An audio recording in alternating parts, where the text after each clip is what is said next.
بسم اللہ الرحمن الرحیم۔ یہ وقت آزمائش کا وقت تھا۔ اہل ایمان نے جب کافروں کی فوجیں دیکھیں تو بے ساختہ یہ کہا، یہ وہی ہے جو اللہ اور اس کے رسول نے ہم سے وعدہ کیا ہے، اور اس کے رسول نے سچ کہا ہے، اور اس نے ان کے یقین اور اطاعت میں اور بھی زیادہ اضافہ کر دیا۔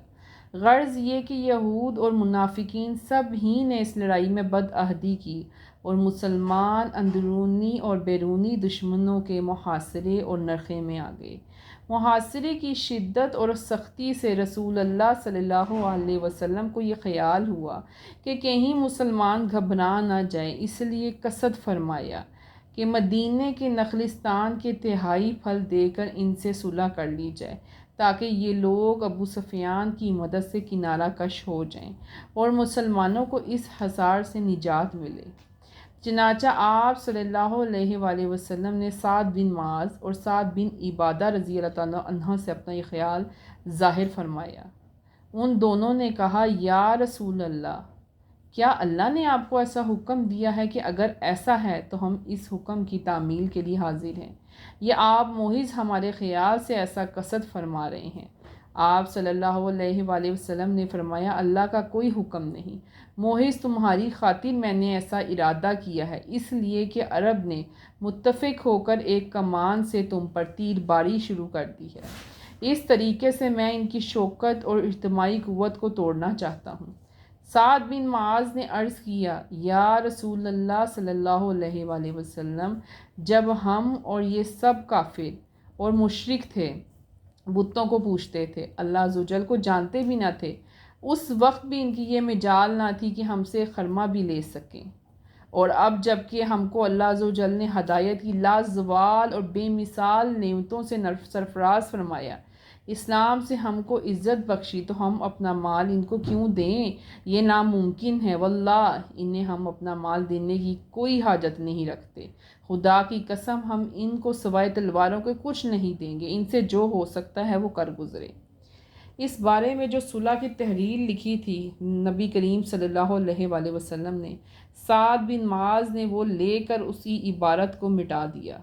2 ہفتے اسی طرح گزر گئے، مگر 10 ب10 لڑائی اور مقابلے کی نوبت نہیں آئی، صرف طرفین سے تیر اندازی ہوتی رہی۔ بالآخر قریش کے چند سوار عمرو بن ابرود، اکرمہ بن ابی جہل، حیبرہ بن ابی وہب، زرار بن خطاب، نوفل بن عبداللہ مسلمانوں کے مقابلے کے لیے نکلے۔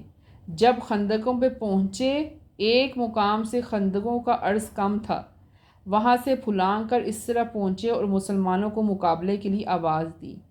عمرو بن ابرود جو جنگ بدر میں زخم کھا کر گیا تھا، سر سے پاؤں تک غرق آہاں تھا، کہہ کر مقابلے کے لیے آواز دی۔ شیر خدا حضرت علی اس کے مقابلے کے لیے آئے۔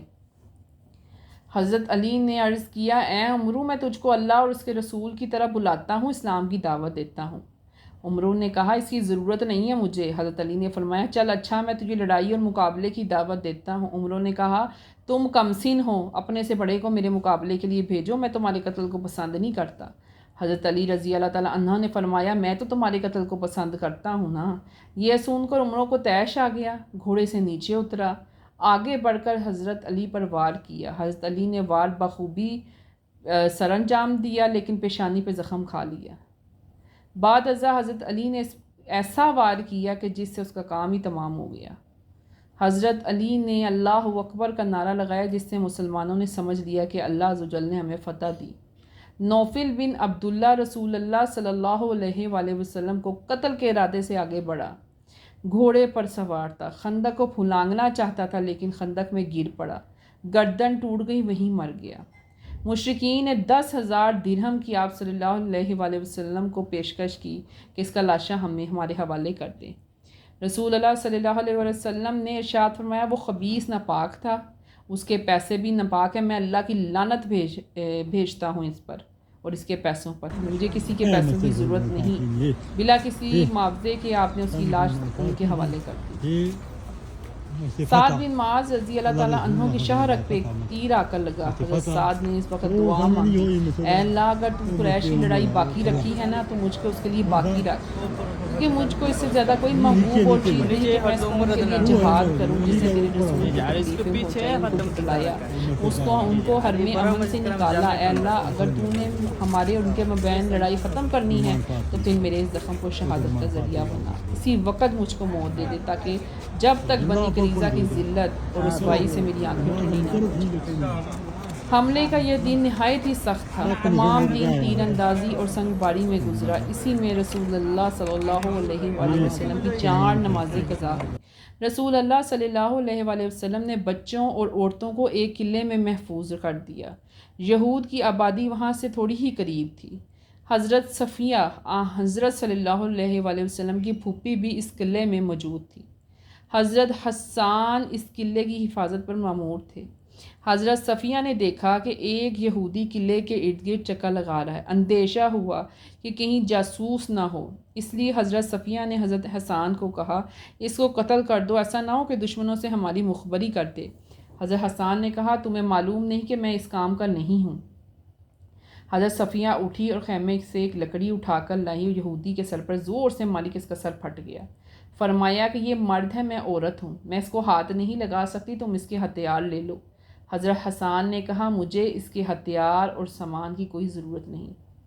اسی اثنا میں نعیم بن مسعود غطفان کے ایک رئیس حضرت صلی اللہ علیہ وآلہ وسلم کی خدمت میں حاضر ہوا اور عرض کیا یا رسول اللہ صلی اللہ علیہ وآلہ وسلم، میں آپ پر ایمان لا چکا ہوں، میری قوم کو میرے اسلام لانے کا علم نہیں، اگر اجازت ہو تو میں کوئی تدبیر کروں جس سے یہ حصار ختم ہو جائے۔ آپ صلی اللہ علیہ وآلہ وسلم نے فرمایا ہاں تم ایک تجربے کار آدمی ہو، اگر کوئی تدبیر ہے ممکن ہے تو کر گزرو۔ چنانچہ نعیم رضی اللہ تعالیٰ عنہ نے ایسی تدبیر کی کہ قریش اور بنو قریظہ میں پھوٹ پڑ گئی۔ بنو قریظہ قریش کی امداد سے دستکش ہو گئے۔ عمرو بن ابرود اور نوفل کے قتل ہو جانے کے بعد قریش کے بقیہ سوار شکست کھا کر واپس بھاگنے پہ مجبور ہو گئے۔ ہم نے حصار کی شدت اور سختی کا ذکر کر کے رسول اللہ صلی اللہ علیہ وآلہ وسلم سے دعا کی درخواست کی۔ آپ صلی اللہ علیہ وآلہ وسلم نے فرمائی دعا مانگو کہ اے اللہ ہمارے عیبوں کو چھپا اور ہمارے خوف کو دور کر دے۔ اللہ تعالیٰ نے آپ صلی اللہ علیہ وآلہ وسلم کی دعا قبول فرمائی اور قریش اور غطفان پر ایک سخت ہوا مسلط کی جس سے ان کے تمام خیمے اکھڑ گئے، رسیاں اور تنابیں ٹوٹ گئیں، ہانڈیاں الٹ گئیں، گرد و غبار اڑ کر آنکھوں میں بھرنے لگا جس سے کفار کا تمام لشکر ٹوٹ پھوٹ ہو گیا۔ اسی بارے میں اللہ تعالیٰ نے یہ آیت نازل فرمائی اے ایمان والو یاد کرو اللہ کے اس انعام کو جو تم پر اس وقت ہوا کہ جب کافروں کے بہت سے لشکر تمہارے سروں پر آ پہنچے، پس اس وقت ہم نے تمہارے دشمنوں پر ایک ایسی آندھی بھیجی اور تمہاری مدد کے لیے آسمان سے ایسے لشکر اتارے جو تم کو دکھائی نہیں دیتے تھے، یعنی فرشتے، اور اللہ تعالیٰ تمہاری اعمالوں کو خوب جانتا ہے۔ حذیفہ بن الیمان رضی اللہ تعالیٰ عنہ راوی ہیں کہ رسول اللہ صلی اللہ علیہ وآلہ وسلم نے مجھے حکم دیا کہ جاؤ قریش کی خبر لے کر آؤ، جاؤ قریش کی خبر لے کے آؤ۔ میں ان کے لشکر میں پہنچا تو ہوا اس قدر تیز تھی کہ کوئی چیز نہیں ٹھہرتی تھی، تاریکی ایسی چھائی ہوئی تھی کہ کچھ نظر ہی نہیں آ رہا تھا۔ اتنے میں حذیفہ رضی اللہ تعالیٰ عنہ نے ابو سفیان کو بس یہ کہتے سنا اے گروہ قریش، یہ ٹھہرنے کا مقام نہیں رہا، ہمارے جانور ہلاک ہو چکے ہیں، بنو قریظہ نے ہمارا ساتھ چھوڑ دیا ہے، اس ہوا نے ہم کو توڑ پھوڑ کر رکھ دیا اور پریشان کر دیا ہے، چلنا پھرنا عذاب بن گیا ہے، مشکل ہو گیا بیٹھنا بھی اب تو یہاں پہ، بہتر یہ کہ فوراً لوٹ چلو۔ یہ کہہ کر ابو سفیان اونٹ پر بیٹھا اور تیار ہو گیا، چلنے کے لیے تیار ہو گیا۔ حذیفہ رضی اللہ تعالیٰ عنہ فرماتے ہیں اس وقت میرے دل میں خیال آئے کہ فوراً اس کو تیر مار کے یہیں پہ ہلاک کر دوں، لیکن آپ صلی اللہ علیہ وآلہ وسلم نے ارشاد فرمایا تھا کہ اے حذیفہ کوئی نئی بات کر کے نہ آئیں، اس لیے میں جلدی سے واپس آ گیا۔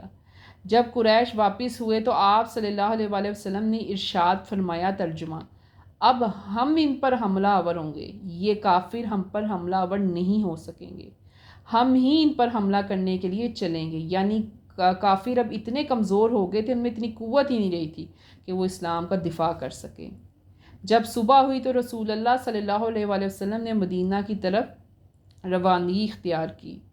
اس غزوہ میں مشرکین 3 بڑے سردار قتل ہوئے، نوفل بن عبداللہ، عمرو بن ابرود اور منتہ بن عبید، اور 8 صحابہ اکرام مسلمانوں کے شہید ہوئے، سعد بن معاذ، انس بن اویس، عبداللہ بن سہل، قاب بن زید، ثعلبہ بن انما، طفیل بن نعمان، قیس بن زید اور عبداللہ بن ابی خالد۔ صدق اللہ العظیم۔